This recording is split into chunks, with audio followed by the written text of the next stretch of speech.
Kavya avenues LLP చాలా కోట్లకు పడగలెత్తారు.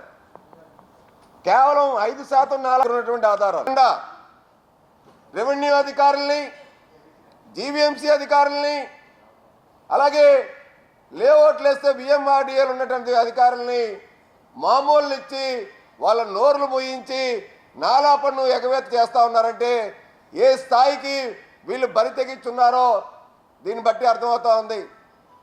కూటమి ప్రభుత్వం వచ్చిన తర్వాత కూడా ఇప్పటికీ కొంతమంది అధికారులకి ఇంకా వైసీపీ వాసన ఇంకా పోలేదు. ఇంకా నాలా ఎగవేతదారుల్లో అత్యధికంగా ఉన్నది వైసీపీ నేతలే.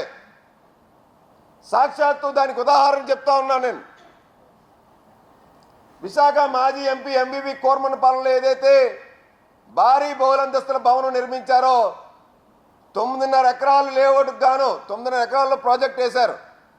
కానీ ఇక్కడ ఎంబీవీ ప్రేమతో 7 ఎకరాలకి MBV and MK housing MBV సత్యనారాయణకి సర్వే నెంబర్ 58, 59కి 7 ఎకరాలకు గాను 7,45,36,000 రూపాయలు బకాయి ఉంది. ఇంకా 2 ఎకరాలకి నాలా ఏనే లేదు. ఎంబీవీ మీద ప్రేమ చింత చచ్చిన పులుపు చావల అనేటటువంటి విధంగా ప్రభుత్వం మారిన ఈ ఎంబీవీకి జీవీఎంసీ వాళ్ళు అధికారులు అత్యంత దారుణంగా అదే వెంచర్కి ఎంబీవీ అండ్ హౌసింగ్ ప్లానింగ్కి క్లియర్గా నోట్ షీట్లో ప్లాన్ ఇచ్చేటప్పుడు మెన్షన్ చేశారు. నాలా ఖచ్చితంగా applicant has submitted undertaking that he shall pay the nala charges before occupancy, that will apply for occupancy only for after submitting of its proof. అంటే నాలా రసీదు కట్టిన తర్వాతే ఆక్యుపెన్సీ సర్టిఫికేట్ ఇవ్వాలని చెప్పి సాక్షాత్తు అప్పటి కమిషనర్ హరినారాయణ గారు జీవీఎంసీ కమిషనర్ ఉండేటప్పుడు నాలా డబ్బులు చెల్లించాలని చెప్పి మరి జీవీఎంసీ ప్లాన్లో షార్ట్ ఫాల్లో మెన్షన్ చేస్తే అడ్డగోలుగా ప్రభుత్వం ఉందని చెప్పి ఆక్యుపెన్సీ సర్టిఫికెట్లు ఇచ్చేసారు నాలా డబ్బులు కట్టకుండా ఎంబీవీకి.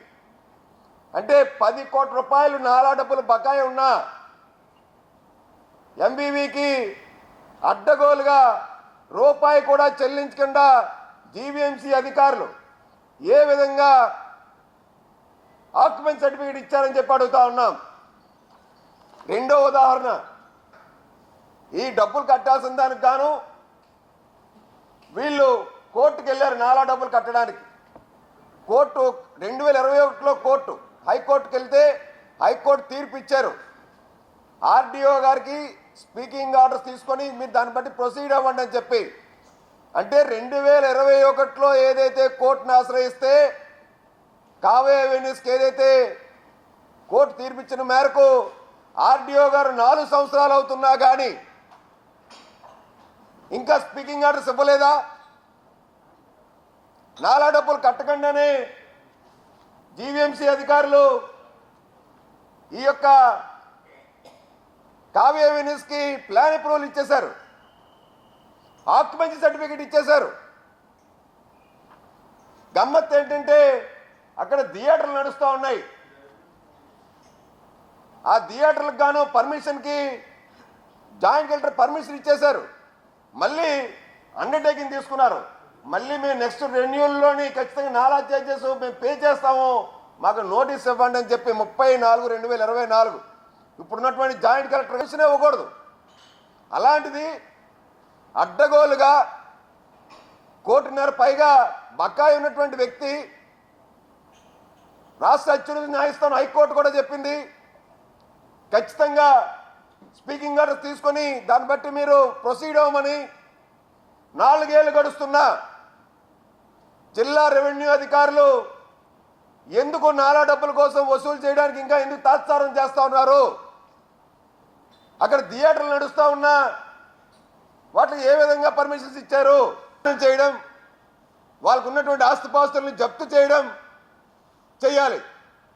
అలాంటిది మానేసి ఇవాళ రాష్ట్ర ప్రభుత్వం ఏర్పడిన తర్వాత ముఖ్యమంత్రి చంద్రబాబు నాయుడు గారు, ఉప ముఖ్యమంత్రి పవన్ కళ్యాణ్ గారు ఒక పక్క సంక్షేమ పథకాలు ప్రజలకు అందించాలని, ఒక పక్క అభివృద్ధి చేయాలని, అభివృద్ధి పథకాలను నడిపించాలని చెప్పి రాష్ట్ర ఆదాయాన్ని పెంచాలని చెప్పి ఒక దృఢ సంకల్పంతో ఇవాళ రాష్ట్రాన్ని పరిపాలిస్తూ ఉంటే సాక్షాత్తు ఒక విశాఖలోని 700 కోట్ల రూపాయల నాలా బకాయిలు ఉన్నాయంటే ఎంత పెద్ద ఎత్తున రికవరీ లాస్కి ఇవ్వాలా, రెవెన్యూకి ఇవ్వాలి, లాస్ అంటే ఇవ్వాలా.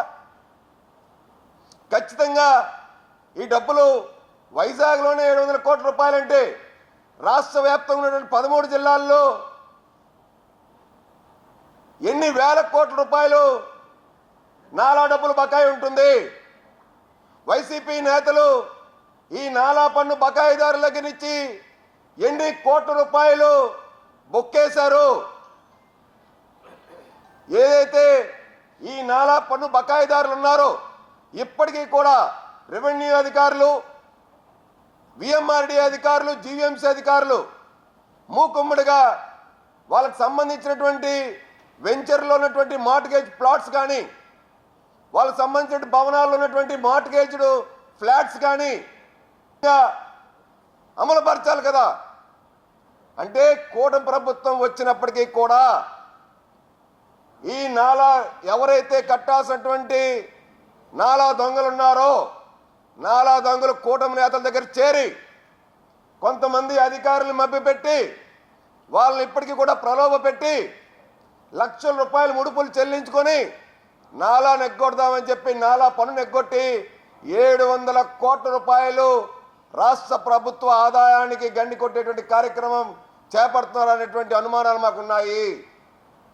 ఖచ్చితంగా ఈ 700 కోట్ల రూపాయలు ఒక విశాఖ జిల్లాలోనే అయితే రాష్ట్ర వ్యాప్తంగా వేల కోట్ల రూపాయలు వసూలు చేయాల్సి ఉంటుంది. కాబట్టి దీని మీద రాష్ట్ర ప్రభుత్వం ఒక నీతి నిజాయితీ గల ఆఫీసర్లు ఉన్నారు. ఇవాళ రెవెన్యూ ప్రిన్సిపల్ సెక్రటరీ సిసోడియా గారు కావచ్చు, మున్సిపల్ అడ్మినిస్ట్రేషన్ ప్రిన్సిపల్ సెక్రటరీ గారు కావచ్చు, ఒక నిజాయితీ గల అధికారులు ఇవాళ చంద్రబాబు నాయుడు గారు, పవన్ కళ్యాణ్ గారు కూటమి ప్రభుత్వంలో అపాయింట్ చేశారు.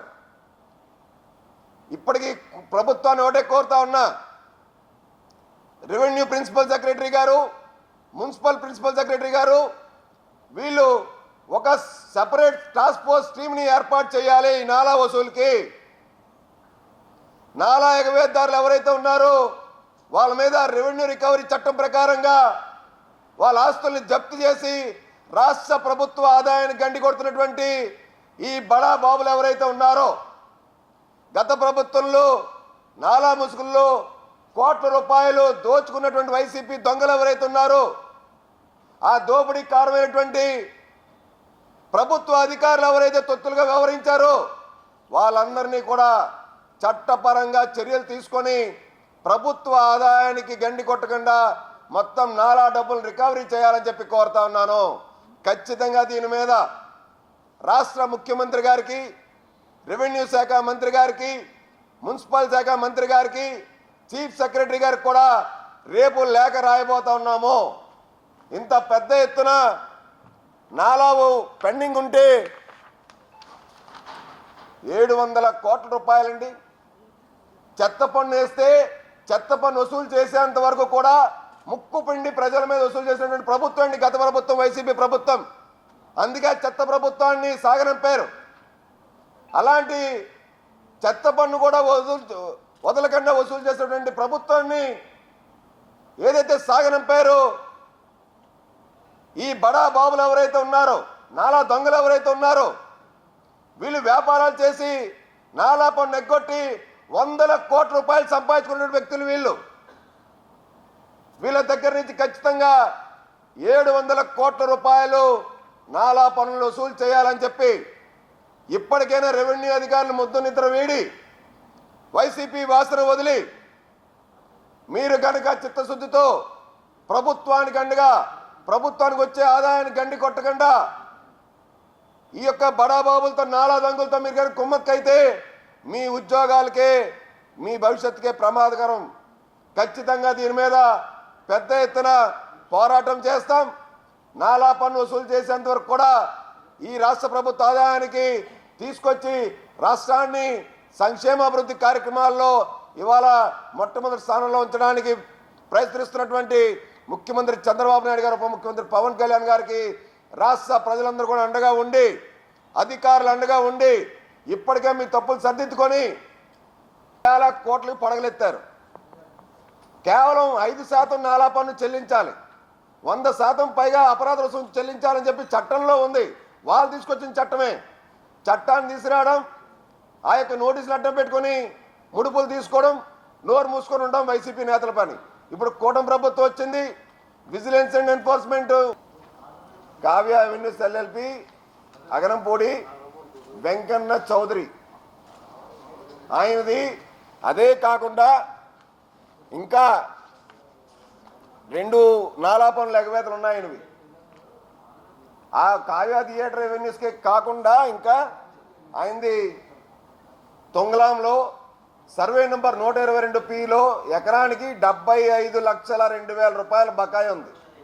తొంగలాంలో వెంకన్న చౌదరిది 122Pలో ఇంకొక ఎకరానికి 75,02,000 రూపాయలు ఉంది. ఏది అగనంపూడి దగ్గర కావ్య అవెన్యూస్ థియేటర్ కాకుండా, అది కావ్య అవెన్యూస్ అగనంపూడిలో 101/7/8/9 సర్వే నెంబర్లో 3 ఎకరాల 11 సెంట్లకు గాను